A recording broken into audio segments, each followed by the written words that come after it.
Ótimo, então. Então, nós vamos comentar, né, nesse encontro o Macbeth do Shakespeare, a famosa peça escocesa, que eles ficam falando que tem um monte de superstição se você falar só Macbeth, daí sempre que eu falo só Macbeth, eu já falo logo peça escocesa para não trair azar. Então, tem um monte de acontecimentos que supostamente envolveriam Macbeth, quem fala de Macbeth, quem encena Macbeth, etc. É uma lenda. A gente vai comentar o Macbeth, do Ionesco, e a Lady Macbeth, do Distrito de Mtsensk, aqui do Nikolai Leskov. Então, acho que foi talvez a nossa primeira grande leitura comparada, né, aqui no clube. Na época em que o clube não tinha encontros, eu já havia feito alguns vídeos exclusivos que traziam essa proposta, mas eu acho que agora, nos nossos encontros mensais, é a primeira vez em que a gente realmente lê 3 livros, tudo sobre o mesmo tema. E não sei quanto a vocês, mas eu adorei essa experiência e eu vi, né, e principalmente começando a fazer essa experiência aqui com vocês a partir de Shakespeare, o quanto é rico fazer isso, porque como o Shakespeare é muito inesgotável, é muito amplo, à medida em que vão sendo feitas essas adaptações, sejam outros livros, sejam filmes, a gente consegue ver coisas da peça que não tinha visto antes. Na medida em que cada um puxa um ponto e começa a recriar a partir daquele ponto, você para e presta atenção naquele ponto, e aí a peça ganha todo um novo significado. Dando a introdução geral, eu gostei bastante das leituras, o livro que eu gostei menos foi o do Leskov, mas o Macbeth eu fiquei muito impactado, gostei muito da tradução na qual eu li, e o Ionesco não deixou a desejar, adorei, curti muito a experiência. Acredito que seja um tipo de livro que nem todos vão gostar, mas eu particularmente gosto, é um gênero que eu gosto. E puxando, só fazendo uma comparação inicial com Hamlet, né? E daí eu já passo a palavra a vocês. Eu achei que o Hamlet, é óbvio, é a obra grandiosa do Shakespeare, etc. Só que é muito grande, né? E tem muitos acontecimentos, é muita trama paralela. Então, assim, eu acho que você percebe que é grande, vai se envolvendo com essa história, como eu estou envolvido, mas você demora mais tempo para ir sacando muita coisa, para ir percebendo a grandeza e se apropriando. Agora, o Macbeth é mais econômico, eu acho que ele tem uma economia poética mais eficiente que o Hamlet. Então, ele é mais curto, ele vai direto ao ponto, ele é mais focado e com isso ele consegue causar no leitor um impacto de imediato que é muito maior. Essa é a minha opinião. Então, passando a palavra a vocês, primeiramente, quem leu o quê? Todos leram todos os livros ou leram apenas alguns? Eu li todos. Sim. Clésio? Eu li Macbeth e Lady Macbeth. Eu só não li o do Ionesco. Eu não tenho o livro aqui. Tá. Denise? Então, como eu tinha comentado com você, Lucas, eu tô com uma dificuldade enorme de ler, né? Eu tô com uma carga de trabalho muito grande, mas eu assisti o seu vídeo hoje sobre as leituras que você leu compulsivamente, e aí eu fiquei tão impactada, assim, eu acho que me ajudou, sabe? Porque eu comecei a ler o Macbeth hoje e eu tô quase terminando. Ah, que bom. Mas, assim, foi isso, porque na verdade eu ia vir sem ler nada, falei, eu quero participar do encontro, né, para ouvir as impressões, até para me estimular um pouco, porque essa fase está durando já há um tempo, assim, né, desde fevereiro que eu tô com bastante dificuldade de ler.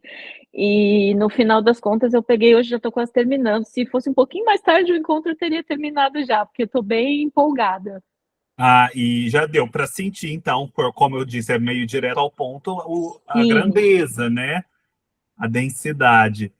E, e assim, o que que vocês acharam da história, do clima, desse clima aterrorizante, meio sufocante, né? É para ser uma peça muito sombria.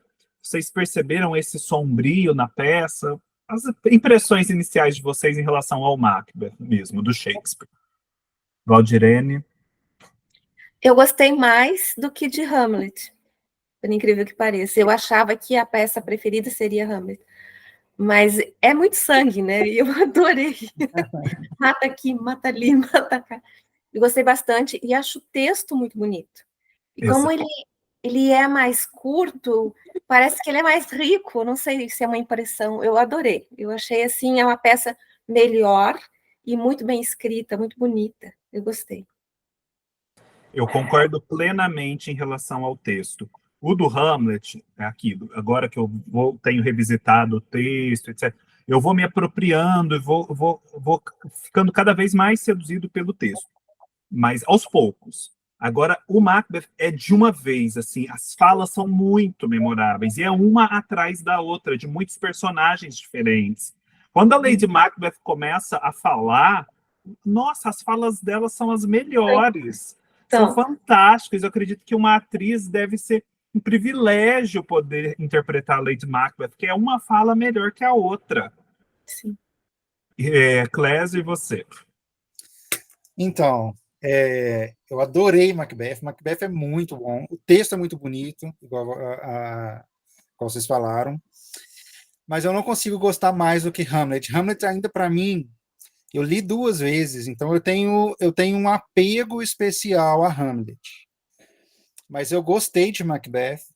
A peça toda é muito poética, sabe? E, assim, do início ao fim da peça, a gente destaca frases que poderiam virar um prólogo, um epílogo de um livro, porque é muito bonito, o texto é muito bonito. Então, eu destaquei algumas coisas que eu percebi na peça, que também conversam com Lady Macbeth, em certo sentido, e que alguns elementos estão presentes em Hamlet também, como a loucura, elementos sobrenaturais, vingança, né? E eu gostei demais de Macbeth. E, de fato, é muito rápido de ser lido. Acho que eu li Macbeth em uma tarde, ou em um dia e meio, porque é muito rápido. E Hamlet, ao contrário de Hamlet, que é maior, uma peça mais longa, te exige mais, você fica mais tempo nela, como o Lucas mesmo já apontou para a gente. É uma peça que você, uma vez que você imerge, é tanto assunto que você quer continuar ali e não quer sair. Macbeth é diferente, é uma peça mais curta, então você extrai melhor as informações dela. E você falou, né, que muitas frases podem dar origem a outros livros, a outros pensamentos, outras produções. E aqui a gente encontra a famosa frase que dá origem ao romance do Faulkner, né, que é o Som e a E a Fúria. Fúria. Uhum, eu achei Sabe uma que delícia. eu tinha me esquecido, eu sabia que esse O Som e a Fúria vinha do Não. Shakespeare, só que eu não tinha ideia, sinceramente, que era do Macbeth. Então foi meio que uma surpresa quando eu me deparo com essa frase. Já chegou nela, Denise? Então Não, tá para chegar. mas é Tá pra bem chegar. é bem no final? É mais Não. para o final. Você deve estar se aproximando já um pouquinho. É, porque falta pouquinho. É, mas assim, eu acho essas intrigas da corte sempre são muito envolventes, né? Essa coisa de do que as pessoas são capazes de fazer, né? Pelo poder e tudo mais. E eu não estou comprando livros, né? Esse ano. Tô tentando, né, gente? Ainda estamos em abril, mas eu tô tentando. Então, eu peguei uma edição bem antiga que eu tenho aqui, que é do Círculo, né? Que tem as peças do Shakespeare.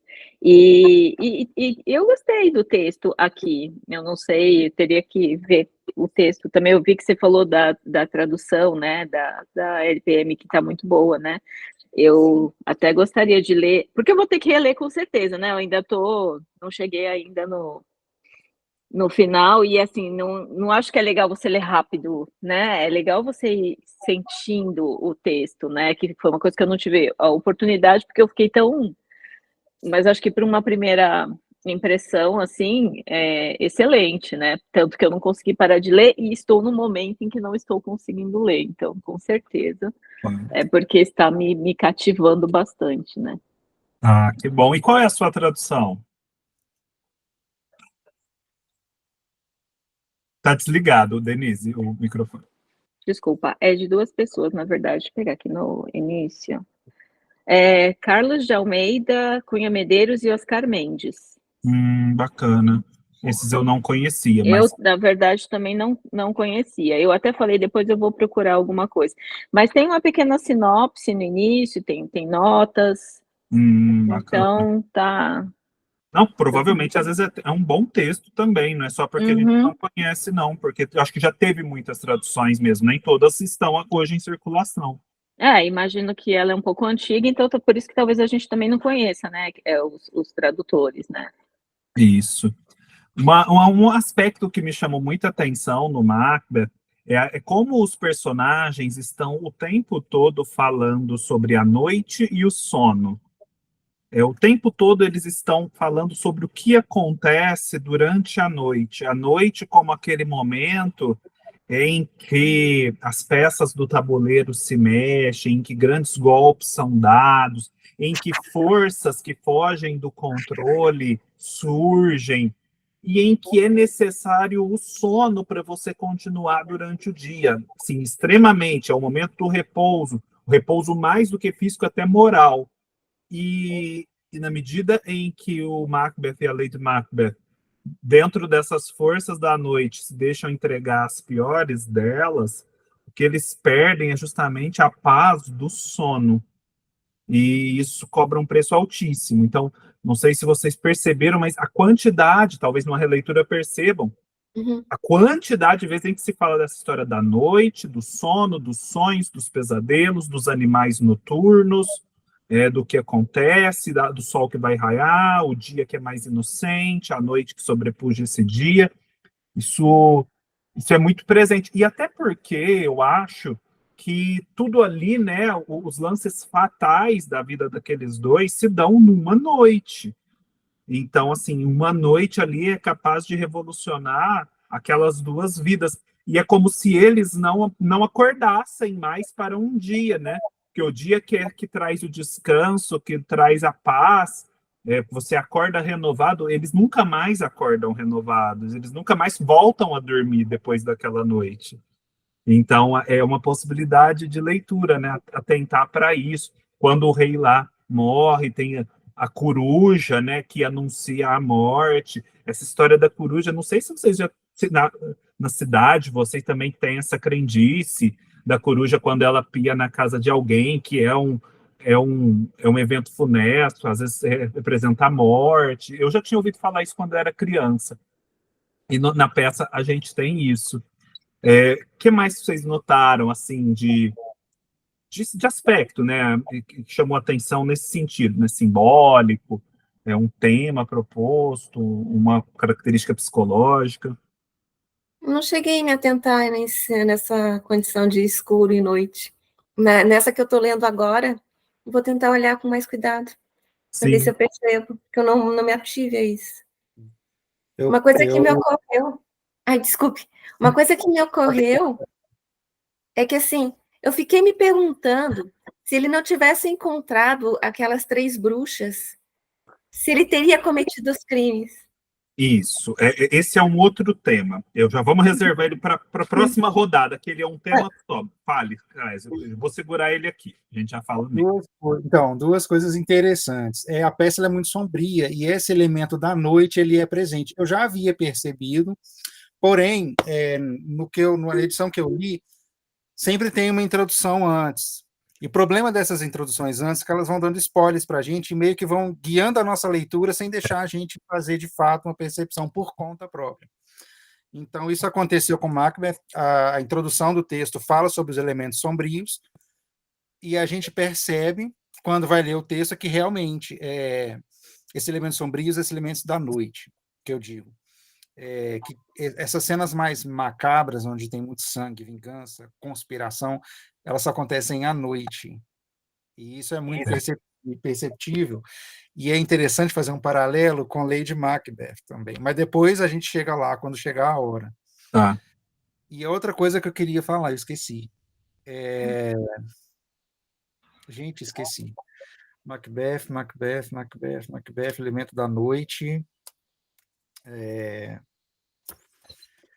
O que a Valdirene falou antes, que ela tinha dito? Ela ia falar algo sobre se as bruxas não tivessem aparecido, o que ia acontecer. Uma coisa interessante de notar é que as bruxas, em momento algum, elas mandam um comando para Macbeth fazer alguma coisa. Exato. Ou seja, Macbeth apenas interpreta, mas as bruxas não dão um comando, tipo, você precisa matar o rei. Não existe esse comando das bruxas. Então, assim, é uma forma de leitura de a gente entender que Macbeth, na sua ambição de alcançar o trono, ele interpreta toda aquela mensagem das bruxas para cometer os atos que ele cometeu, né? Sempre com conluio da esposa. Sim. Então já vou guardar mais. É o tema da profecia. É o tema da profecia? Não, essa história toda a gente pode sintetizar como o tema da profecia na peça.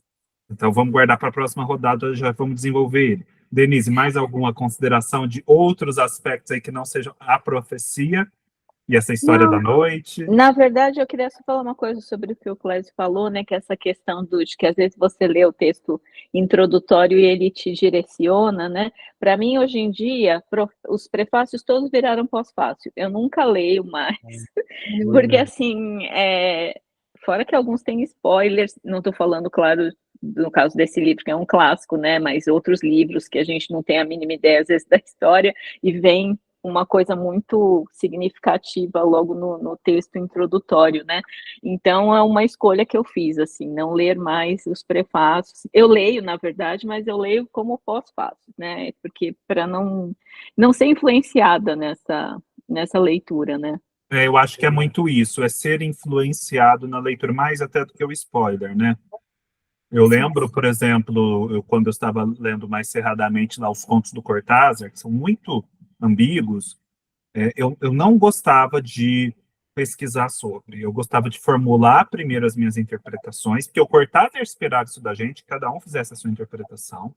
Aí depois que eu já tinha consolidado as minhas interpretações, porque eu conseguia fazer várias, aí eu partia para dos outros. Porque se eu partisse para dos outros logo de imediato, as minhas caíam por terra e eu nem chegava a formular. Só um minuto. Tá. Então, realmente, eu acho que isso é muito válido.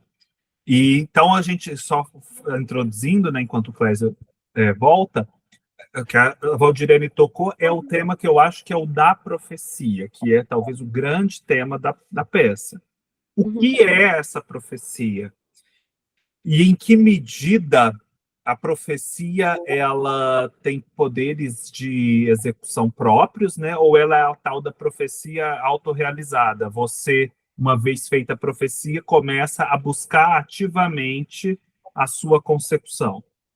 No caso do Macbeth, as bruxas de fato não dizem que ele deve tomar qualquer atitude. Ele talvez tivesse sido mais paciente, teria chegado ao mesmo ponto, mas ele entende que ele tem que fazer alguma coisa. Ele não pode ficar só esperando. E uma coisa que eu notei é que no começo existe uma evidência para ele de que ele poderia simplesmente só esperar. Porque uma das profecias é que ele ia ser barão de Caldor ou barão de Glamis. Eu nunca lembro a sequência do que ele ainda não era. Um desses dois. E aí ele ainda não pôde fazer nada, porque ele acabou de ficar sabendo da profecia, e aí já anunciam para ele que de fato ele vai se tornar aquele barão. Ou seja, da mesma forma que aconteceu para o baronato, poderia acontecer quanto a posição de rei. Mas ele não espera, ele vai lá e faz. Mas daí a gente pensa também, aí será que realmente se ele não fizesse, será que a profecia já não envolvia ele fazer necessariamente? Por isso que ele ficou sabendo da profecia. Aí a gente entra naquela história do futuro, Sim. né? Do livre-arbítrio. O que vocês acham sobre isso? E ele, assim, ele talvez não fizesse se não fosse a esposa, né? Porque é ela que põe o fogo na coisa. Porque se ela não fizer, é porque assim, a ideia dela é, não, beleza, concordo, vamos antecipar. Simples assim. Quanto mais rápido, melhor. E ela meio que assume, eu acho que isso é um pressuposto da cabeça dela, que é impossível estar no poder sem sujar as mãos. Então ela vê aquela profecia, vamos ser reis. Então isso necessariamente, ela aparece na cabeça dela, significa assim, necessariamente a gente vai ter que sujar as mãos. Então vamos começar o trabalho. Ela associa poder com chacina. Para ela não existe outra forma. Sim. Até porque você vê que ele tem um pouco de... Ele não vai direto ao ponto. Eu acho que ele esperaria se não fosse ela. Sim. Eu acho que ele não sai dali pronto. Depois que ele ouve a profecia, eu tive a impressão de que ele não vai direto. Não, agora eu vou ser rei, então eu só tenho que começar o processo. Mas é ela que dá a ideia, e é ela que chama. E ele diz, né? Você não tem coragem, você é fraco, você está com medo. Ela começa a insinuar alguma coisa que fere a masculinidade dele. Ela acredita que ele precisa ser mais homem, né, para Mais fazer tudo homem. isso. E ela também. Tanto é que quando ela está ali meio que invocando as forças, ela pede para ser deixado o seu sexo. Que ela se torne meio homem também, para poder fazer tudo o que ela tem que fazer. Então, ela tem essa visão da masculinidade tóxica total. Sim. Clésio. Isso que a gente está comentando também é um ponto a perceber que o Macbeth, ele tem uma personalidade que ele, não sei se essa é a palavra, mas ele é mais fraco do que a esposa. Então, ele fraqueja o tempo todo, ele fraqueja. E a esposa dele, Lady Macbeth, Lady Macbeth aqui, na peça, ela é como se fosse impulsionava ele o tempo todo. Não, você tem que fazer, você não é homem, não. Sabe? Então, aí existe essa dualidade entre essas duas personagens, Macbeth e a esposa dele. Um que fraqueja o tempo todo, mas no final ele acaba cometendo o ato. E a esposa, que ela é mais incisiva, ela é mais determinada na personalidade dela. Enquanto Macbeth, ele sempre fica à margem ou à sombra da esposa. Denise. Então, eu estava lendo um trecho aqui porque eu fiquei um pouco em dúvida sobre o seguinte: isso acontece, o fato dela ser determinada assim, desde o início, porque me pareceu quando ele manda a carta que ele fala que ela. Deixa eu ver aqui o trecho. Mas não confie em tua natureza, está totalmente cheia do leite da ternura humana, para que possa escolher o caminho mais curto, embora diga que ela é ambiciosa e tudo mais, né? Então, eu não sei se quando ela começa a ficar assim, tão determinada, não é a princípio para agradá-lo, entendeu? Para fazer aquilo que ele tinha dito que ela não faria, que ele achava que ela não ia ter, meio instigada por isso. E sim, aí depois eu acho que ela tomou gosto pela coisa mais do que ele até. Mas eu não sei, eu fiquei em dúvida aqui, vocês que leram tudo. Aí você, boa sua fala, porque você já puxou no outro tema que eu gostaria de propor, que é o da verossimilhança. Porque, assim, a peça é maravilhosa, quando o Macbeth e a Lady Macbeth decidem ser maus, eles são muito maus, isso é muito interessante, coerente e tal. Só que a peça me parece ter um certo pressuposto de que eles eram pessoas normais que, de repente, foram assaltadas pela ambição e viram aflorar em si os piores aspectos que poderiam existir. E, nesse sentido, a peça é até uma advertência a todos nós, porque nós também podemos ser pessoas normais como eles e, de repente, surgir esse outro lado em nós. Só que, assim, acho que a peça ela não tem espaço para nos mostrar como esse Macbeth e a Lady Macbeth eram, de fato, boas pessoas, pessoas normais, pessoas não inclinadas ao mal. Porque quando ela decide mostrar os dois, eles já viram a chave muito rápido para a maldade. Fica difícil acreditar que eles, de fato, eram boas pessoas antes. Vocês também sentiram isso? Não sei, porque depois que eles cometem o crime, eu percebi na peça que há uma espécie de assombro dos dois pelo que eles fizeram. Eu não digo arrependimento, mas eu acho que ele se assusta. Tanto que ela, no final, acaba como acaba. Quer dizer, eles não são tão maus a ponto de fazer o crime Isso. e favorecer dos resultados. Isso, acho que o final dos dois meio que mostra que talvez no passado eles foram boas pessoas, sim, porque eles sofrem, né? Eles sofrem, como eles não chegam a se arrepender, mas acho que eles se assustam com o ato. Tanto que a questão das mãos sujas, tentando tirar o sangue que fala o tempo todo, que ela fica lavando as mãos. É porque uma vez que você fez no impulso, no calor da coisa, estava tudo bem. Mas o depois, quando cai a ficha do crime, aí por isso que eu acho que eles não eram maus. Eles foram pela ambição, pelo momento. É, eu acho uma boa coisa isso que você falou. O desfecho dá uma Nossa, verossimilhança ao que seria esse passado, né? sim. Clésio. Bom, eu não sou muito bom para falar, gente. Mas não tem como descobrir na peça o passado dos dois, né? Não saber a gente não sabe se eles eram de fato, se a índole de fato deles eram maus ou eram bons.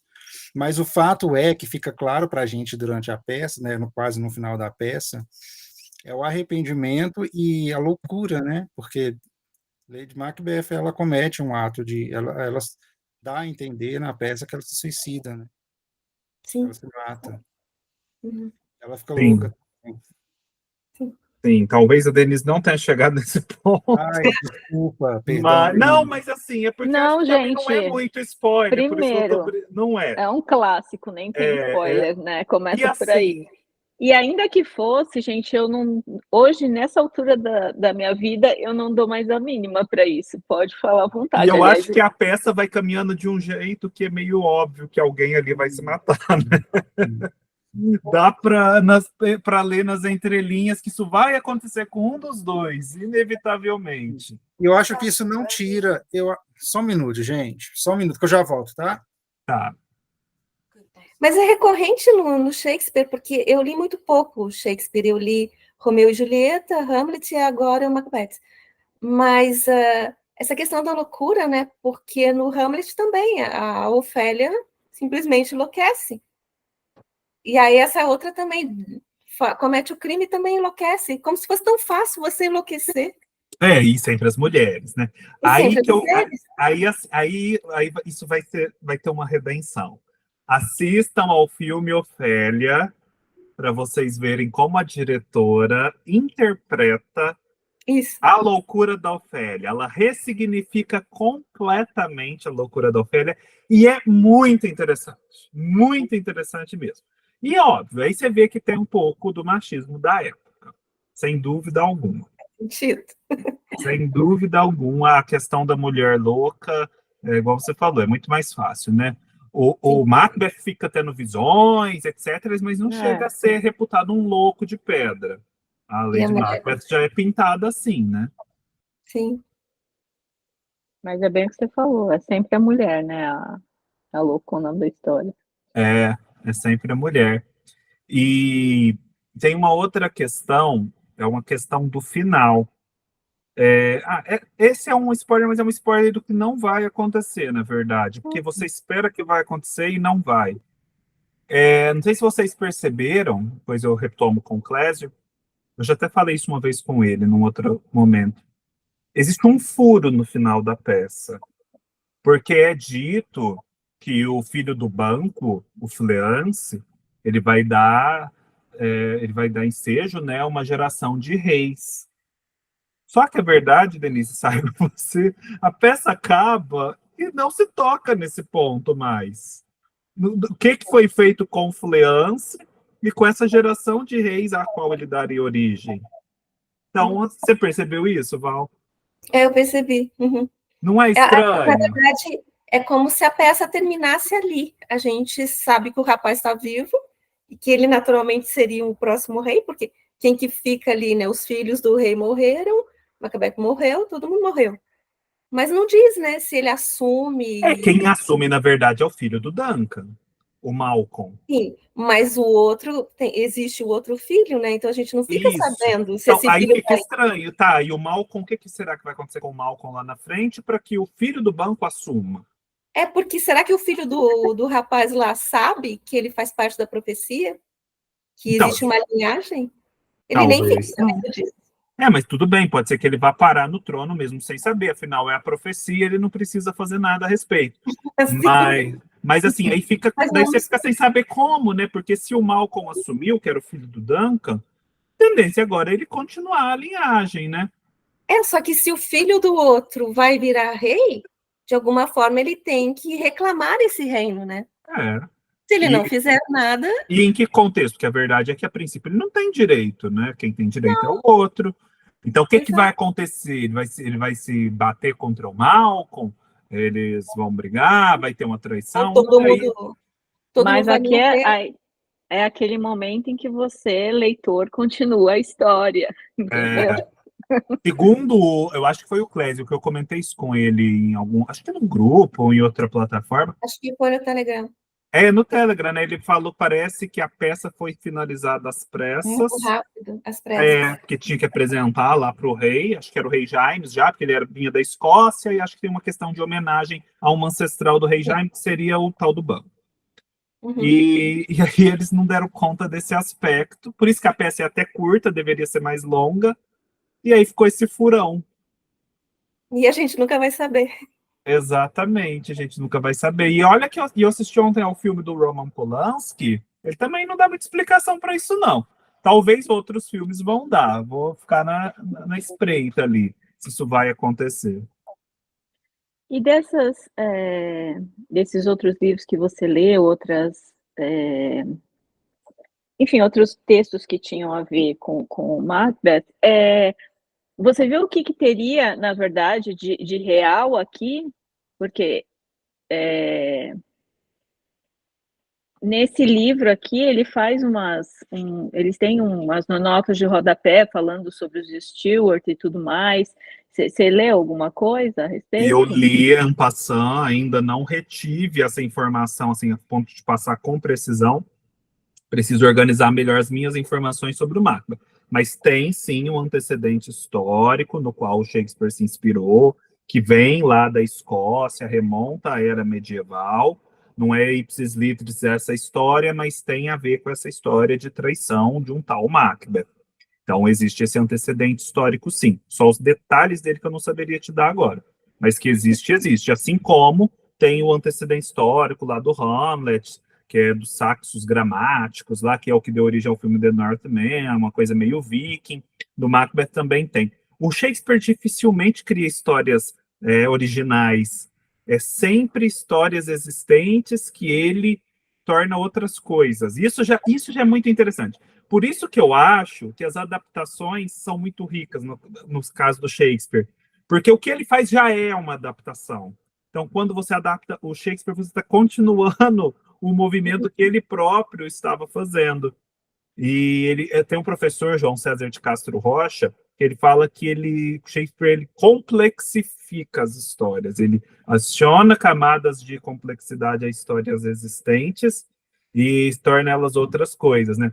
Ele até joga isso para o contexto nosso aqui de cultura latino-americana, que tem aquela questão da nossa produção original em contraste com a do velho mundo, tem a antropofagia, né, etc. Então, uma das formas da gente lidar com essa produção anterior seria como Shakespeare lidava. A gente assume ela e adiciona camadas de complexidade, e pode, com isso, criar coisas muito grandiosas, como ele fez. Porque aqui ele fala dessa questão de que era uma homenagem lá para o rei Jaime, era Jaime? Jaime I, o Jaime I.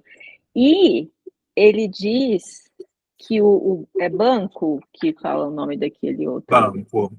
Que o Banco aqui seria como se fosse um herói e tal, ele coloca numa nota aqui, mas que, na verdade, ele teria algo na vida real a ver com a morte do rei. Isso. O banco parece que também é uma outra coisa que existiu, esse parente, né? Isso, que existiu. Aí ele fala, mas não ficaria bem ele colocar o cara como um vilão, né? Que ele está fazendo uma homenagem para o rei, ele vai falar do antepassado dele, né? E eu li em outro lugar, que agora não estou lembrada onde, que, na verdade, o Macbeth teria matado o rei Duncan, mas não dessa forma, teria sido numa batalha, e que ele tinha, na verdade, 39 anos.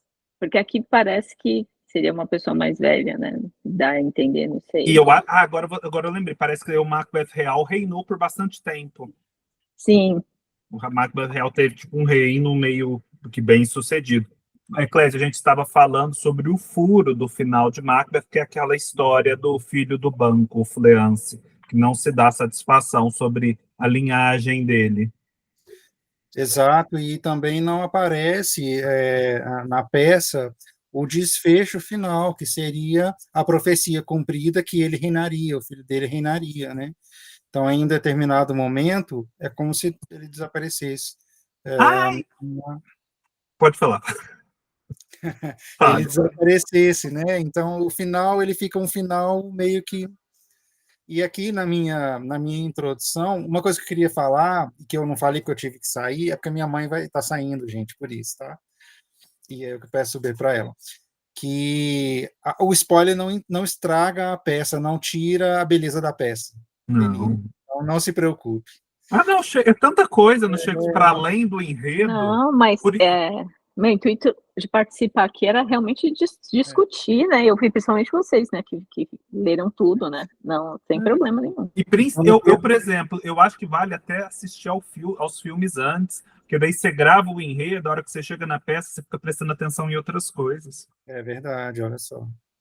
Então, no texto inicial, conta-se, a Bárbara Leodora conta que essa peça, como ela foi feita para uma encenação na corte, ela foi terminada muito às pressas.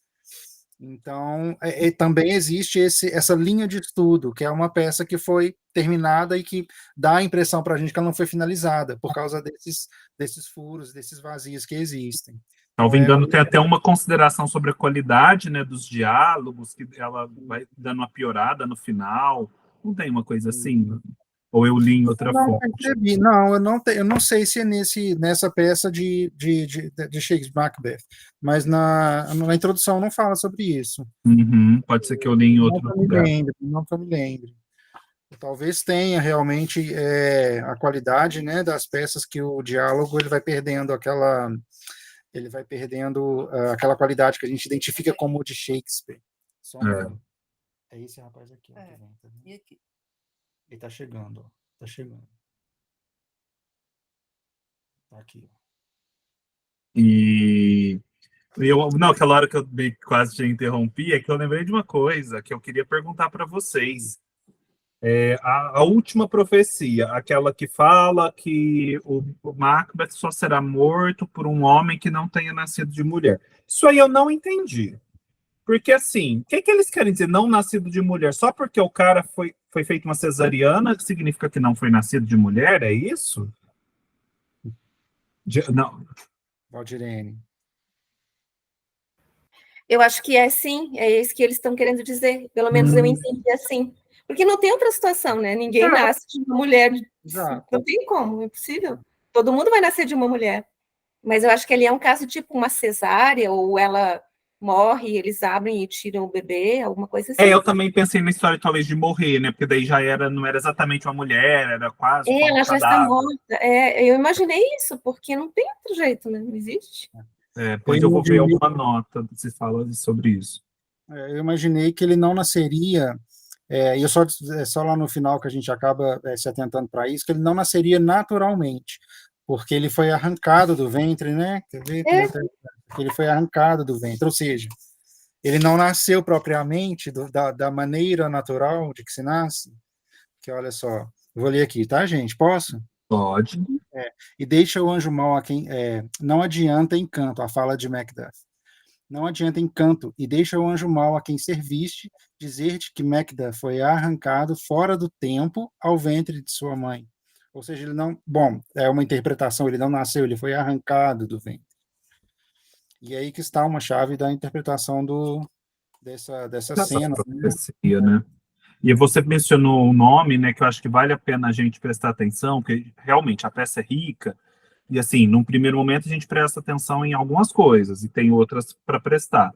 Acho que num segundo momento vale prestar mais atenção no Lord Macduff como um personagem muito importante, porque parece que existe toda uma linha interpretativa dele como sendo o símbolo do bom cidadão, do pai de família, etc. Mas, ao mesmo tempo, óbvio, ele faz escolhas equivocadas, ele deixa a família lá em prol do Estado, e essa família se ferra. Então, tem toda uma linha de leitura prestando atenção bastante no Lord Macbeth. Exato. Eu queria fazer também um comentário. Sim.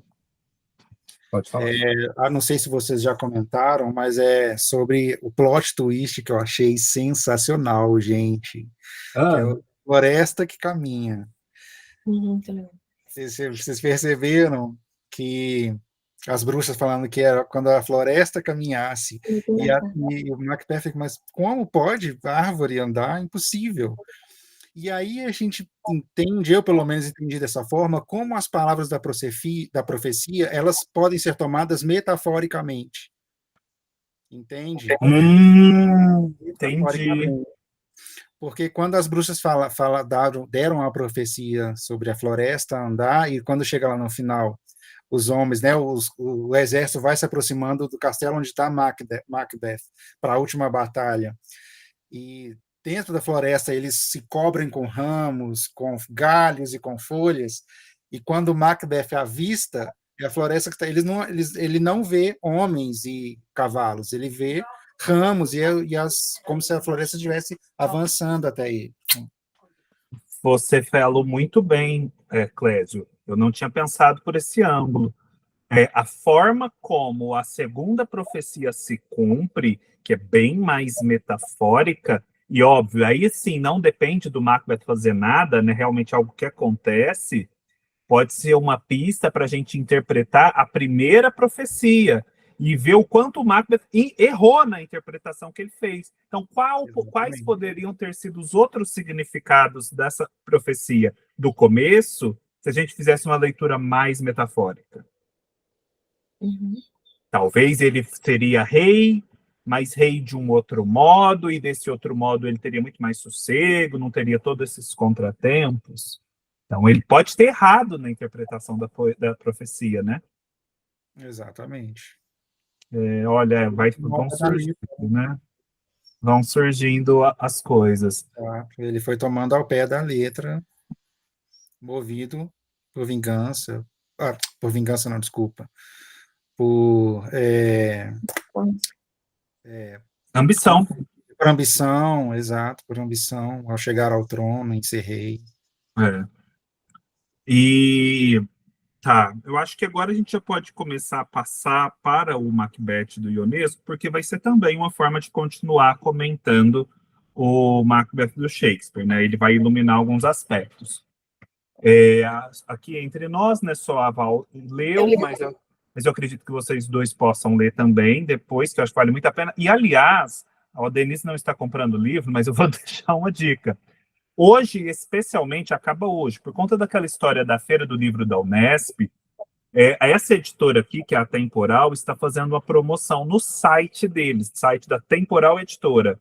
E este livro está em promoção, assim como o livro que a gente vai ler, acho que em junho, que é junho ou maio, que é do Ibsen. Não, que é o da Elfriede Jelinek, em que ela recria a peça do Ibsen, da Nora, na Casa de Bonecas. Esse livro também está em promoção no site da Temporal, só por hoje, que é o último dia da Feira do Livro da Unesp. E como na Amazon esse livro às vezes nem é vendido, ou é vendido por terceiros vendedores, ou sem desconto, realmente vale a pena dar uma espiada lá no site. As edições são muito caprichadas, tem muito texto, né, Val? Muito texto crítico, é bem bacana mesmo. Eu estou bem de olho em outras coisas que eles estão vendendo. Eu gostei bastante do livro. Não, é demais, assim, realmente vale o preço. E nem que seja tão caro assim, o preço normal de livro. Sim. Mas tá. Então, aqui no Macbeth do Ionesco, eu acho que a gente começa, né? Como dois de vocês não leram, eu vou dar um breve resumo, né? A gente tem uma dinâmica completamente diferente. A gente não tem o Ionesco recriando o Macbeth no outro cenário, mas, tipo, seguindo a mesma sequência. A gente tem aquela situação, aqueles personagens, mas com outros desdobramentos. E eu acho que aí começa o ponto mais certeiro aqui, e mais interessante, que já ajuda a iluminar o Macbeth do Shakespeare, é que os dois primeiros personagens que aparecem em cena são o Glamis e o Cawdor. São aqueles barões cujos baronatos o Macbeth recebe, logo no início da peça. Então, são dois barões que são só referidos na peça do Shakespeare. Eles não são personagens em cena. E aqui eles já são personagens, eles são importantes. E eles começam problematizando o porquê que o Macbeth estava lutando aquelas batalhas em prol do rei Duncan.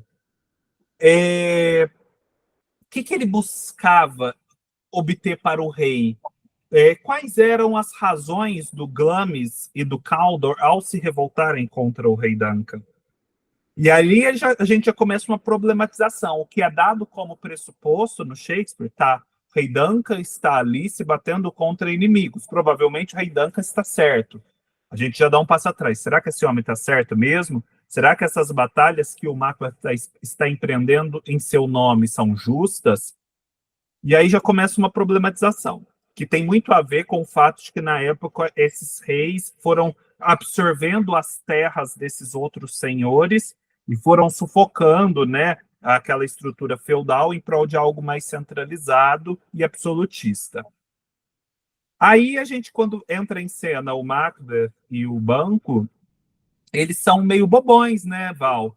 Eles talvez sejam pessoas menos esclarecidas que esses dois barões, que estão ali simplesmente prestando vassalagem ao rei de forma acrítica.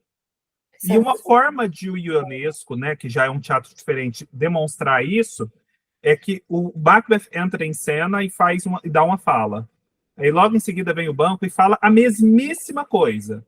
Isso acontece várias vezes. Eles simplesmente repetem o que o outro está falando. De modo, acho que a demonstrar esse senso comum que eles representam. Então, assim, a peça é toda construída com base no rei Duncan. Quem é esse rei Duncan? Esse rei Duncan, ele não morre no início. Ele dura muito mais. Ele é justo? Ele não é justo? Esse Glamis e o Cawdor têm razão. O Macbeth e o banco estão lutando do lado certo. E aí também surge uma outra figura que não existe na peça, mas que também a gente pode deduzir, que é a Lady Duncan. A Lady Sim. Duncan é a esposa do rei Duncan, que nem é mencionada, dá a entender até que ele é viúvo.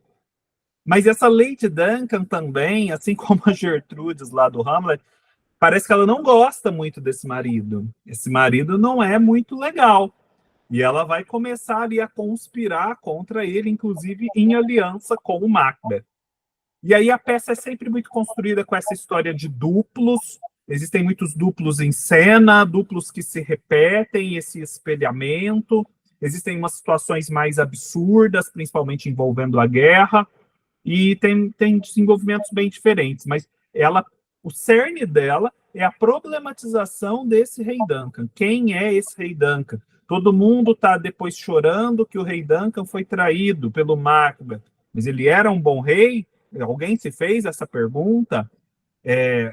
O Ionesco entra nesse ponto. Val, o que você achou? Como é que foi sua experiência? Na verdade é outra peça, né? O rei Duncan é o principal e a esposa também, né?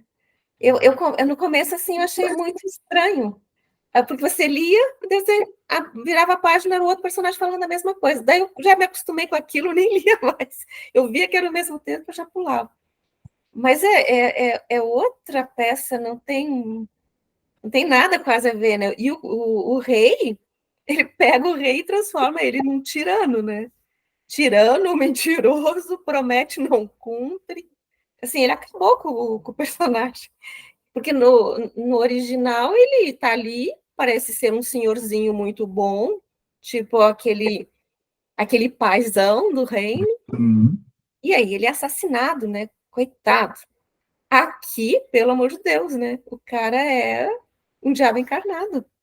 E não é interessante como, assim, tudo bem, ele inventa isso, mas, de uma certa forma, quando você conta uma história, você dá o enfoque que você quer e você manipula a forma como aquilo vai ser interpretado. O Shakespeare, começar a história focando o rei Duncan desse modo e partindo já para focar no Macbeth e na ação terrível que o Macbeth cometeu, ele não dá espaço para você perguntar sobre Sim, quem é esse rei Duncan.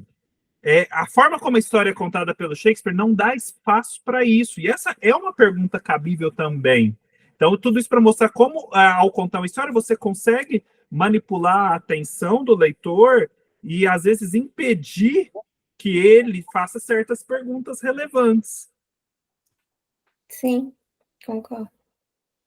E é bem anárquica a peça, né? Vai ficando anárquica no final. Tem a parte das bruxas que é engraçada, a forma como está lá. Sim. Ah, eu achei estranho também, porque a gente lê peça de teatro, né? Fala, entra fulano. Aqui ele está realmente conduzindo os atores, né? Tá. Sai para a esquerda, aconselho que pelo menos esse personagem entre. Eu sugiro Isso. 3, mas pelo menos um. A música, tudo, né? Ele está ali descrevendo uma peça que é só encenar, tá prontinha. Até É. assim, como é que diz? A posição dos atores, por onde entram, por onde sai, o momento que fica parado, qual música que toca. Eu achei uma delícia isso. Sabe que você tocou num ponto muito relevante, que eu tenho dúvidas, eu preciso pesquisar mais. Porque todos esses textos do Shakespeare que a gente lê não tem esse tipo de rubrica, que são essas indicações. A minha dúvida é, os textos shakespearianos lá que foram editados nas primeiras edições da década do século XVII, etc., eles tinham ou não rubrica? A gente tem acesso às rubricas que o Shakespeare deixou? Tipo, agora toca uma música, agora alguém simula um trovão, fulano entra da esquerda para a direita, da direita para a esquerda. Será que isso existe e é Eu acho que suprimido? não. Eu fiquei com Eu acho muita que não. dúvida. Eu acho que se existiu, se perdeu. Não É, deve. é muito interessante essa ausência. Eu vou pesquisar mais, depois eu conto para vocês, mas dá a entender que não existe. Eu acho que não. O que é uma Clésio, pena. não, Você muita imagina pena. naquela época que elas eram encenadas na rua, num palco improvisado, com atores que podiam ser homens fazendo papel de mulheres. É, Imagina a logística disso. A gente não tem isso, né? Não tem essa é. Em informação. algum momento existiu, a gente sabe que existiu. Sim, Agora, mas não ficou nada nos avisando. ou será que às vezes uma ou outra peça se conservou, né? Isso aí que eu precisaria pesquisar, é um ponto. Sim. E Clésio e Denise, alguma curiosidade de vocês sobre essa peça que vocês gostariam de nos perguntar? Eu achei interessante, eu gostaria de saber o final dessa peça, do Ionesco. O final, Ela se mantém, assim, vocês já falaram que ela é diferente, mas se mantém alguns elementos shakespearianos na peça do Ionesco? mantém. Por exemplo, tem o negócio da floresta, né? Aí eu lembro que o Ionesco sugere que que o cenário vá se movendo em direção ao Macbeth, se possível. Que construa uma estrutura que é como se fosse uma caixa que vai se fechando ao redor dele, que é a floresta. Uau, que interessante. Tem isso, sim. Olha, agora o final, sinceramente, que deixa eu lembrar o final. E Val, você tá com o final fresco na cabeça? Mas Não. morre e tem sangue, né? Hã? Morre e tem sangue. Tem Tem. sangue, tem sangue. Vocês já comentaram Lady Macbeth? Não. Ainda não, vamos comentar. Peraí. Tem muita coisa para falar. Gente, me desculpem, viu? Eu não guardei o final certinho. Eu não sei, também não guardei. Tudo bem. Acontece, por isso que quando eu vou fazer vídeo eu tenho que rever tudo, porque a memória ela é traiçoeira. Se bem que eu acho que eu não li o finalzinho, sei lá. Não, Acho que não. Que eu não estou lembrando. Deixa eu ver uma coisa. mas o final é a derrocada do Macbeth também. Sim. E eu acho que quem assume é o filho do Duncan, que eles chamam Eu de acho que o final é McCall, igual. né? O final é igual, Eu acho que é. com outras falas, etc. Mas Porque é uma peça também que ela está meio que modelizada, né? Aquela cena ali dos fantasmas. Eu achei tão interessante que eles dizem assim, ué, tá marcando ponto? É uma fala tão interessante. E tem outras também, né? Que ele dá umas tiradas assim que é coisas que a gente fala hoje. eu acho que o final é meio que assim, agora eu tô lembrando. tem quem vai... esse Macol, agora eu não estou me lembrando se é o filho do Duncan ou se é o filho do banco. Mas esse Macol vai ficar no poder ali, e a linhagem dele é quem vai assumir. E aí existem todas umas falas e umas sugestões de encenação que vão fazer referência à linhagem dele, que é de ditadores, futuros presidentes, reis, déspotas, etc. E com isso o Ionesco dá um certo painel de figuras de poder deletérias, assim, que surgiram depois. Então, o que se espera não é muito bom, é meio que esse o tom, né? O que vai vir vai ser muito ruim, que é uma linhagem de políticos muito ruins, como geralmente eles são. É mais ou menos isso. Então, tem esse tom mais generalizante de maus governantes que provavelmente seguirão. E tem um texto no começo, né, que fala que eu achei sensacional. Eu achei muito bom o texto. Os textos são muito bons, né? O texto de início ali, falando das guerras e dos ditadores, nossa, que texto bonito, adorei. Achei muito legal. Eu comecei a gostar do livro já ali, no comecinho. Não, é uma ótima apresentação. Sim. Clésio, cadê você? Você sumiu. Espera ele entrar de novo, que ele gostou muito de Lady Macbeth, eu estou curioso pela acho que ele caiu opinião mesmo. dele. É.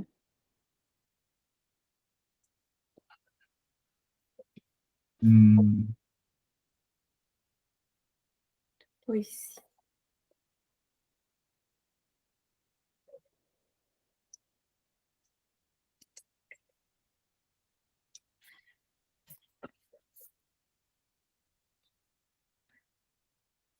Aí. Voltou. Opa, caiu, gente.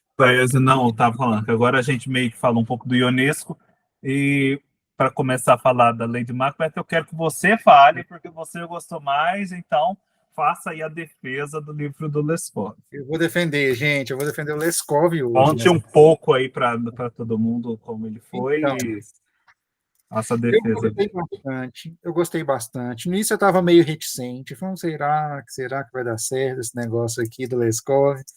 Mas olha, gente, eu achei muito interessante. Primeiro, é o seguinte, claro que, né, é uma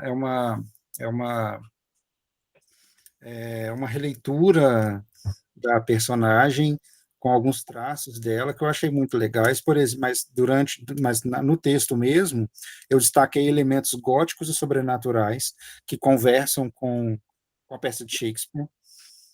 E aí a gente tem a figura do fantasma, e sobre o fantasma eu queria fazer um comentário que eu aprendi num vídeo, que quando a gente lê fantasma na peça, não é aquele fantasma europeu modernizado, que é o do lençol branco, que tem dois olhos negros, assim.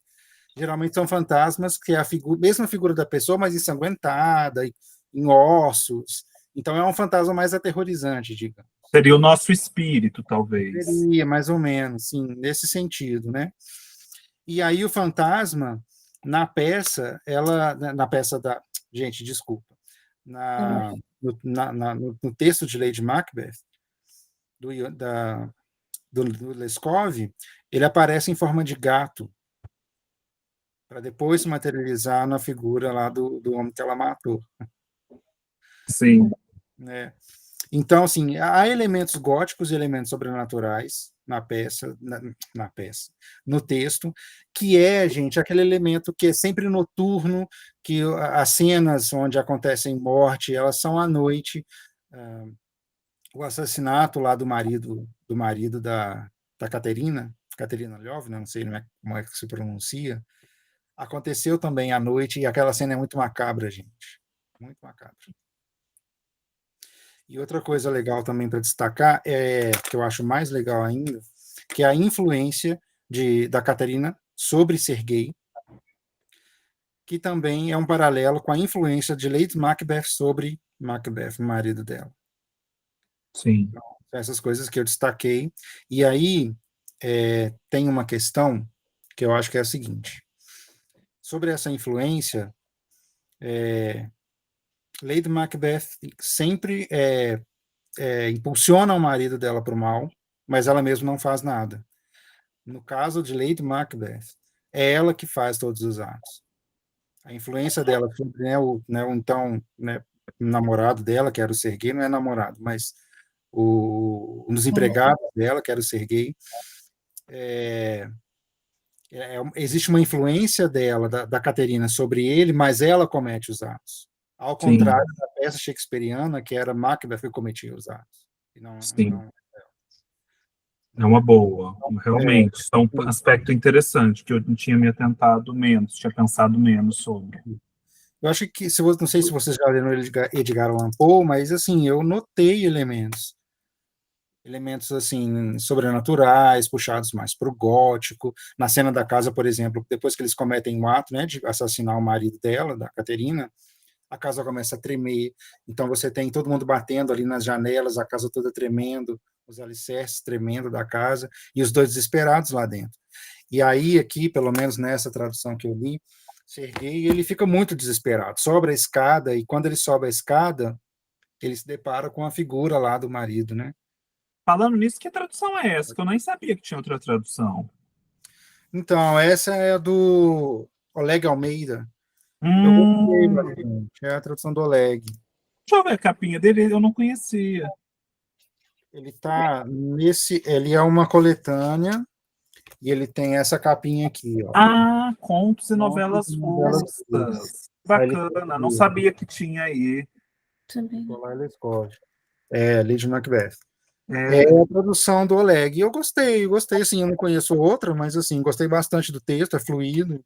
Tem algumas sim. palavras que é muito rebuscada, mas acho que faz parte do estilo. Mas gostei da tradução. E aí, o que eu estava falando, gente? Elementos de Edgar Allan Poe sobrenatural, né, na peça, na descrição toda daquela cena.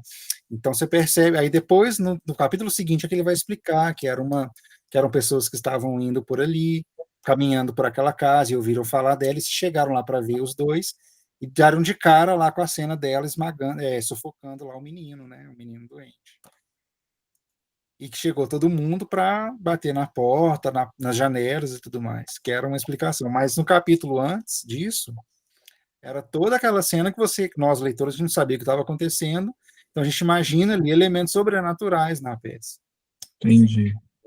No texto. Você não imagina eu, hoje, gravando vídeo sobre os filmes do Hamlet, e que eu tinha que falar dos filmes e da peça, a quantidade que, de vezes em que eu, em vez de falar filme, eu falei peça. Assim, um desastre. Eu tive que pôr uma errata, porque não dava para regravar o vídeo por conta disso. Eu tive que pôr uma errata lá na descrição, falando, olha, onde eu falo peça, muito provavelmente é filme, o contexto vai elucidar. Mas é desse jeito, a gente buga um pouco. Mas eu acho... Pode falar. E aí a gente tem um elemento também aqui na Lady Macbeth, que é o elemento da noite e do sono. Porque quando ela está com sono, quando ela está sonolenta, é que ela começa a ter visões, que o sono dela também não é um sono tranquilo, ela é perturbada, assim como Lady Macbeth depois ficou perturbada. Caterina, aqui do Lescaut, também ficou perturbada. Acho que existe um declínio, inclusive, Lucas, Valdirene e Denise.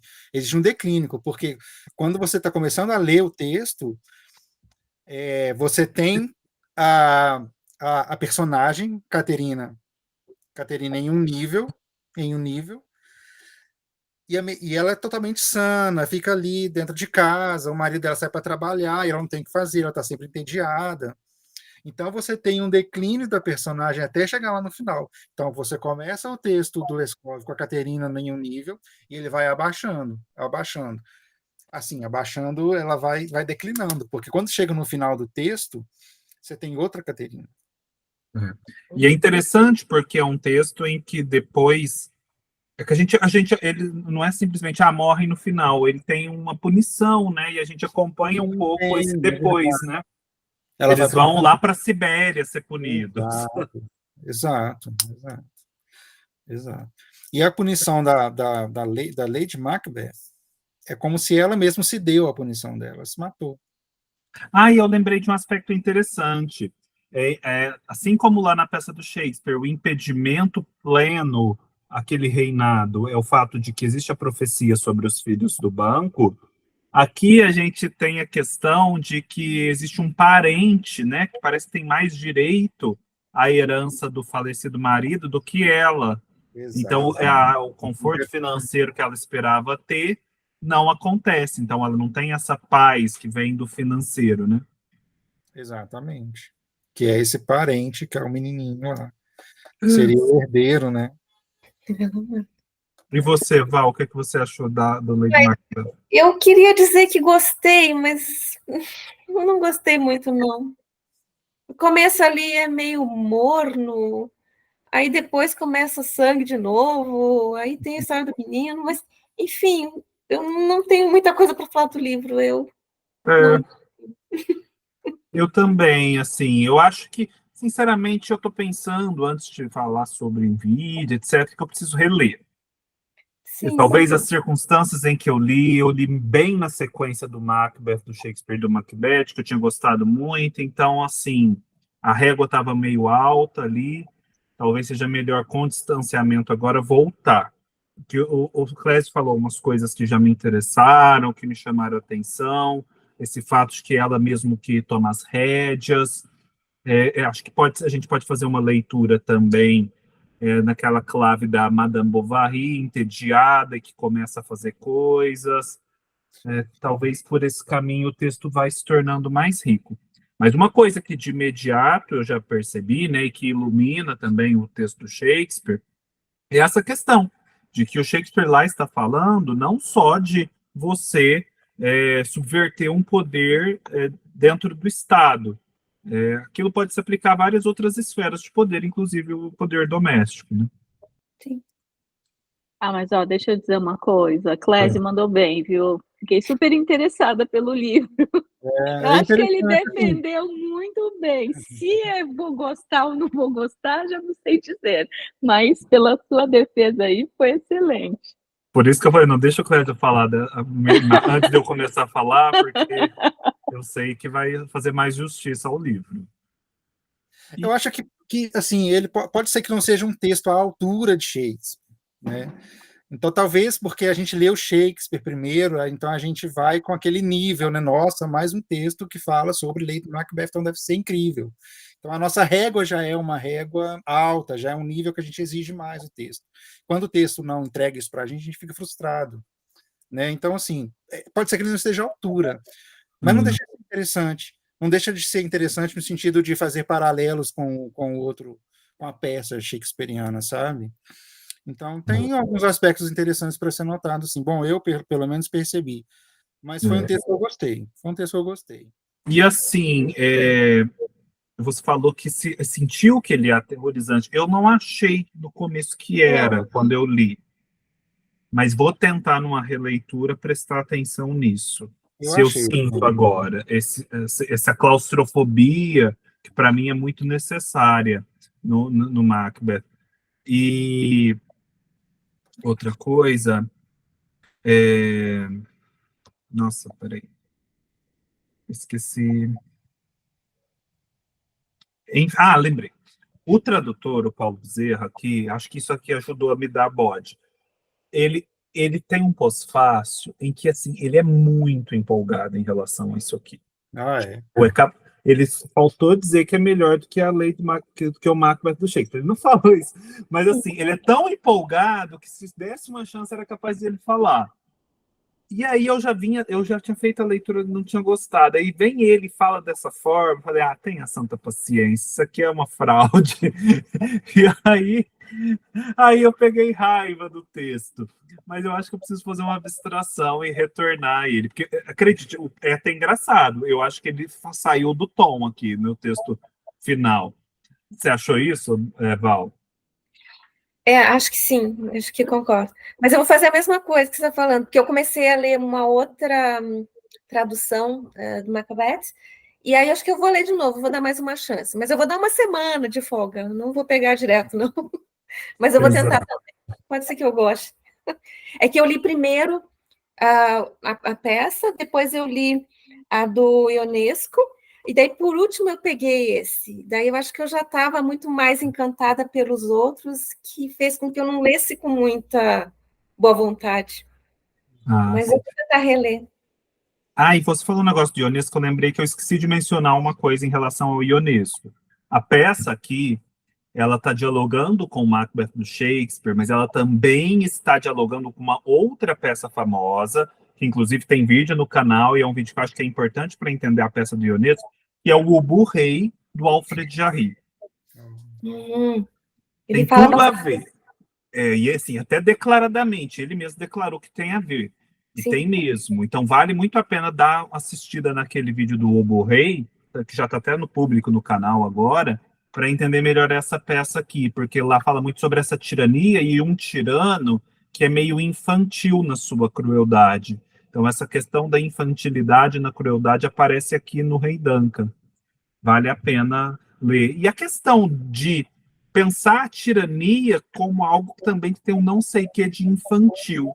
E isso, acho que isso se aplica até ao Macbeth do Shakespeare. Se olhar para aquela crueldade, pensar o que aqui existe de uma criança que não amadureceu, que não se desenvolveu a contento e que agora detém um poder e está lhe dando a sua birra, só que a sua birra é sangrenta. Acho que a gente pode também fazer essa leitura do próprio Shakespeare. É meio abstrato, mas quando a gente começa a trabalhar essa ideia, faz sentido. Mas esse livro do Murray ainda está disponível ou ele já está esgotado? Que é um livro diferentão, né? Ele é É, compridinho. é bonito, deixa eu ver aqui. O Burrey. Eu não sei de que editora ele é. É da É da Ubu. Não, ainda está Ubu, né? disponível. E tem ele pela Ubu e tem ele mais simplinho por aquela editora Peixoto Neto. Ah, eu vou dar uma olhada, porque eu não tenho esse livro. E É, eu fiquei curioso, porque ele aparece bastante. ele é bem relevante e para o teatro assim, do século XX. Ele não é teatro do absurdo, mas ele é um dos precursores imediatos desse teatro do absurdo. Uhum. É isso, pode falar, Denise. Não, eu estava vendo aqui se eu tinha esse livro, eu tenho. Ah, não vai ser Não, dessa porque vez. não, porque eu não estou querendo comprar, mas estou querendo ler, né? Mas eu lembro do seu vídeo, muito bom. E assim, lá, mais do que falar sobre o Burrey, eu acho que ele é interessante, até por conta do Ionesco, que eu falo muito sobre o que seria o teatro absurdo. Tem essa parte mais genérica, que se aplica ao texto do Ionesco, se aplica ao Beckett. Então, que livro que eu vi? Ah, tá, não. É porque tem um desdobramento do Hamlet, estou lembrando o Hamlet, que é uma outra peça, parece que foi muito famosa na Inglaterra, chama Rosencrantz and Guildenstern Are Dead, que é a peça do Hamlet sob a visão do Rosencrantz e do Guildenstern. E parece que ela mistura o texto do Shakespeare com Esperando Godot do Beckett. Então, assim, eu achei maravilhosa a ideia. Eu comprei ela, mas ela é daqueles livros da Amazon que eu comprei que está demorando muito chegar. Aliás, eu vou aproveitar para mostrar para vocês que eu estou comprando um monte de livro de Shakespeare. Eu estava super correto com essa história de comprar livro, super comedido. Aí começou esse negócio do Shakespeare, eu estou desencaminhando de novo. Eu tenho esse, né, que eu vou ler para fazer os vídeos, que é o Shakespearianas, da Nara Vidal. Esse eu recebi no final do ano passado. Ela analisa personagens femininas de Shakespeare. E aqui, no caso, para nós, ela vai analisar a Ofélia, do Hamlet, e a Lady Macbeth. Eu comprei um de uma série que eu cheguei a mostrar no Instagram, chama No Fear Shakespeare. Tem dessa série para quase todas as peças, e você tem aqui o texto original do Shakespeare, do aquele inglês elizabetano, e tem do lado o inglês moderno. Então, se você quiser tentar ler Shakespeare no original, sem recorrer à tradução, você pode ir cotejando o texto elizabetano com o inglês moderno. Então, você fica só dentro do inglês. Eu achei muito legal. Tem aquele livro, né, que eu falei, aí é mais específico sobre o Hamlet, que é o livro do Karnal, que me surpreendeu positivamente. Nossa, foi muito bom. Paguei minha língua, porque eu tinha um certo preconceito. Eu ainda Esse tenho. livro, gente, é... Hã? Eu ainda tenho Ainda preconceito. tem? Não, lê o livro do Hamlet, você vai gostar. Ai, meu Deus. Esse livro aqui, gente, é uma gracinha, é maravilhoso. Você se diverte tanto, o do Mortos de Fama, Shakespeare e seus atos dramáticos. Você se diverte e fica sabendo muita coisa a respeito, muita coisa mesmo. Aí tem os mais sérios, né, digamos assim. Tem esse que é o Aulas sobre Shakespeare, do Oden, que sai pela Inê. tem textos para cada peça, dessas principais tem todas.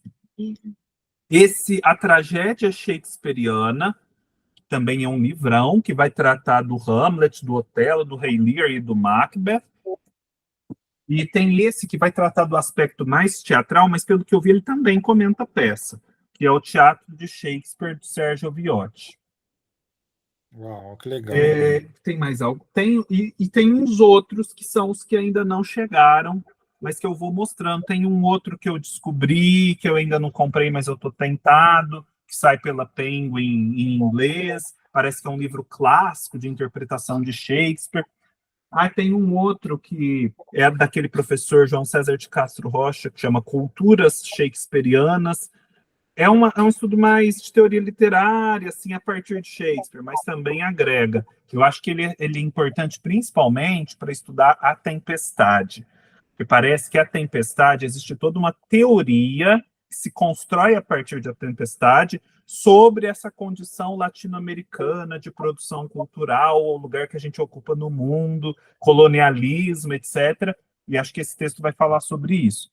Mas, assim, é um universo que não acaba. E, assim, a gente está só começando a desbravar. Por exemplo, eu estava gravando um vídeo lá sobre os filmes do Hamlet, aí no final que eu fui sacar, nossa, aquele livro do Harold Bloom, que se chama Hamlet, Poema Ilimitado, ele se chama Hamlet, Poema Ilimitado, porque é justamente isso. O Hamlet ele tem tantas ambiguidades, você tem como fazer várias interpretações. Só que na hora que você começa a fazer uma interpretação, você encontra um furo. Não é isso. Então, Hamlet não se reduz a isso. Aí você começa outra. Ela vai bem, vai bem, vai bem. Só que daí você não consegue dizer que Hamlet é exatamente aquilo, porque também tem um furo. E assim sucessivamente. Ou seja, ele é tanta coisa, mas ele nunca é uma coisa só. Você nunca consegue dizer que ele é aquilo com certeza. Então, por isso que é poema ilimitado, né? Essa ambiguidade limitada que é capaz de gerar tantas interpretações. Eu queria pontuar que eu também entrei nessa vibe de Shakespeare junto com a Lu. Eu saí procurando um monte de coisa, achei um ensaio da Bárbara Leodora, que é aquele que eu mandei para vocês, lembra? Que é um ensaio em e-book grátis, porque ler Shakespeare. Sim. Pouco livro, inclusive. Acho que tem uma coleçãozinha, Por que Ler Fulano? Sim. Aí tem lá Shakespeare, mandei. Encontrei um livro, Lucas, eu acho que poderia ser do seu interesse, como Shakespeare se tornou Shakespeare, que é de um professor de Harvard. Esse é um que eu não comprei. Você gostou? Gostei, assim, ele está na minha wishlist, mas ainda não comprei. Mas eu gostei da proposta, principalmente primeiro porque é um professor especialista em Shakespeare, e ele é um livro que acho que tem mais de 400 páginas. Então, ele é um livro mais, digamos, pelo que eu pesquisei, o professor ele vai pontuando peça a peça para a gente. Então, eu gostei da proposta do livro. Mais do que ser uma biografia, ele também vai pontuando as peças do Shakespeare. Então, eu gostei desse livro. Ele é um pouco caro, acho que ele está mais de R$60. Sai pela Companhia das Letras. Tá. Assim que eu conseguir comprar ele, eu mostro, tiro foto, mostro para vocês lá no grupo. Mas eu gostei, eu acho que esse ele está no meu radar. Também eu encontrei esse, quando você postou o vídeo, eu fui lá ver. Aí eu vi que você mostrou a coleçãozinha Mortos de Fama. Aí fui procurar esse lá no site da Amazon, está R$50. Ela é carinha, essa coleção. E eu tô observando, ela raramente entra em promoção, viu? Eu ando meio que monitorando, sabe? Até para divulgar se tiver alguma promoção, mas ela é meio mais para cara do que para barata mesmo. E aí você também leu, eu descobri, procurando na internet, descobri um vídeo seu, que você leu O Mundo é um Palco, que é aquela biografia do Bill Bryson. Maravilhosa. Maravilhosa, divertidíssima também. Tem o vídeo lá no canal. Ela é muito gostosa de se ler, ela é divertida, ela mostra as loucuras desses especialistas em Shakespeare, são coisas assim inimagináveis, você racha o bico de rir. Mas é muito informativo, é denso, ao mesmo tempo que é divertido. Sinto que vai ter um clubinho paralelo do Shakespeare, né? Olha, Estou sentindo. Eu falei no começo que se eu pudesse eu revia toda a programação do clube e dava só Shakespeare, né? Mas eu vou seguir em paralelo, assim, aos Em poucos. paralelo. Eu comecei um projeto que já era um projeto meu que eu já queria fazer, que é de ler, né, uma espécie de Shakespeare. E aí eu comecei, movido e influenciado aqui pelo clube, a começar de fato. E aí eu comecei, então estou lendo uma peça por mês, com exceção de março e abril, que eu vou ler 2. Porque cada box, aqueles boxes da Nova Fronteira, tem 12 peças. Então a minha ideia é ler uma peça por mês e em um ano eu completo o box inteiro. Só como eu comecei em março, aqui com o clube, então eu leio 2 em março, 2 em abril, e aí a partir de maio, uma por mês. E aí eu completo todo aquele box 1, e depois o box 2, e assim vai. Sim. Então, esse mês eu estou lendo Otelo, que eu já comecei, e Romeu e Julieta. Ótimo. E, gente, uma outra coisa que eu já estava me esquecendo. Nós temos o sorteio.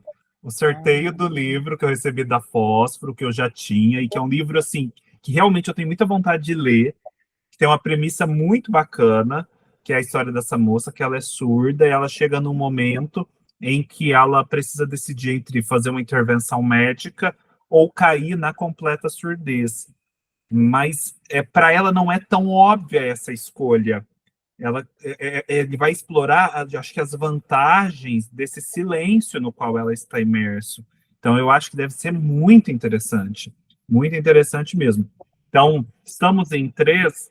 Eu vou fazer aqui o sorteador no meu celular, para uma forma de mostrar para vocês, e aí eu já posto todos os livros dos sorteios juntos. Eu vou atribuir números, então.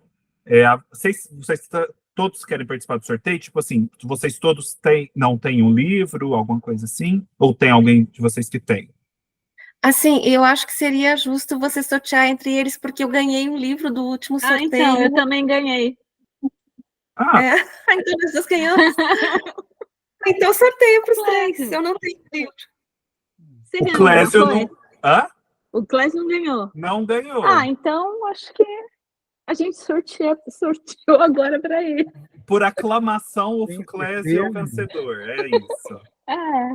Mas, assim, a Valdirene e a Denise estão de acordo, porque, por mim, pode sortear. Sim, porque a gente acabou de ganhar um livro. Aliás, estou super feliz. E muito obrigada, aqui, Lucas. Estão aqui, vão ser todos postados. Nem lembro quem ganhou Aquela o quê, assim, não estou comprando, mas eu vou ganhar. Que bom. Então tá bom, por aclamação, Clésio, você é o vencedor. Vou lhe enviar uma edição novinha que chegou aqui essa semana. Adorei. E depois você só me envia o endereço lá para o meu e-mail ou no direct do Instagram, onde você achar melhor. Tá ok. Muito obrigado, viu? Adorei. De nada, vai ser ótimo, então. É isso. Mais alguma consideração?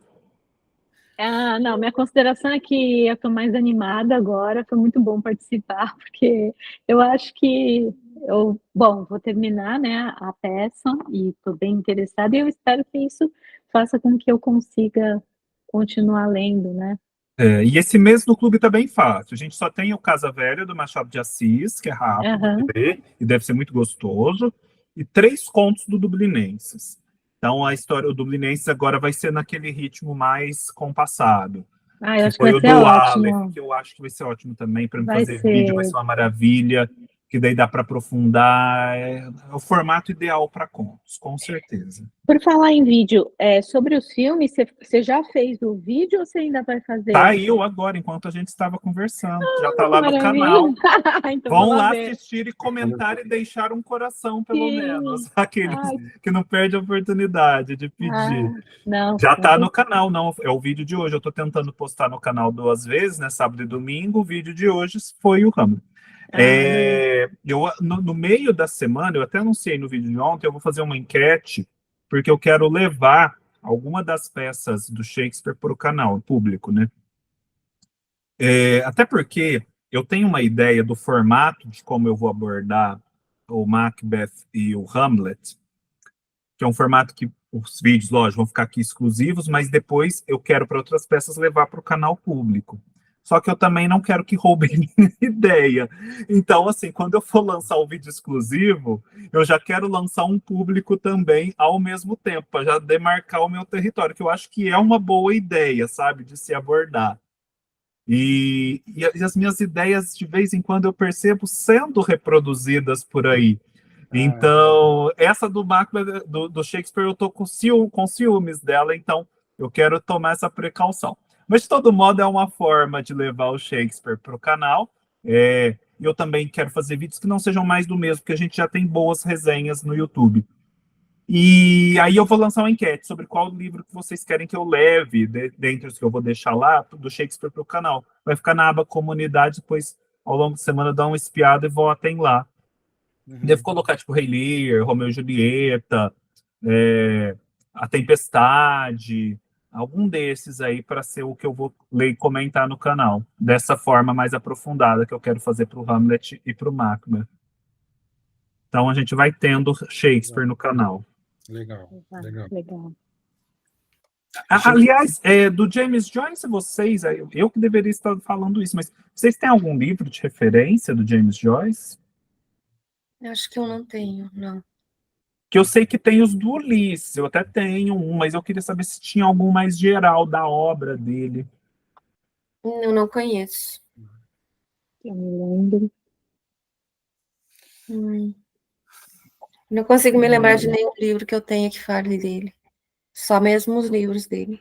Uhum. Pode ser, talvez, que tenha material extra. Eu tenho que ver, eu tenho duas edições de Ulisses, e eu tenho que verificar se há material extra, tipo prefácio, introdução, ou guia de leitura, por exemplo. Eu não sei, vou dar uma pesquisada depois. Mas um livro separado só para James Joyce. Isso que aborde, né, esses outros textos, como o próprio do Dublinenses. Eu até comprei, esse também é um livro que ainda não chegou, um livro que a Angelina havia indicado sobre literatura inglesa. Talvez vá falar sobre o James Joyce também. Mas, sei lá, eu estava com a expectativa de que tivesse mais literatura. Tenho que pesquisar mais, talvez em inglês tenha. Dá uma olhada. Mas é isso, gente. Eu agradeço a participação de vocês. Em breve já envio todos os livros, agora para todos vocês que são vencedores. Já são aqui. Ninguém precisa tirar o trono de ninguém, é todo mundo rei e rainha. Agora zerou, né, Lucas? Zerou, sem problemas sucessórios. Obrigado pela presença. Muito obrigada, foi ótimo. Obrigado, gente. Tchau, tchau. Tchau, gente. Tchau, tchau.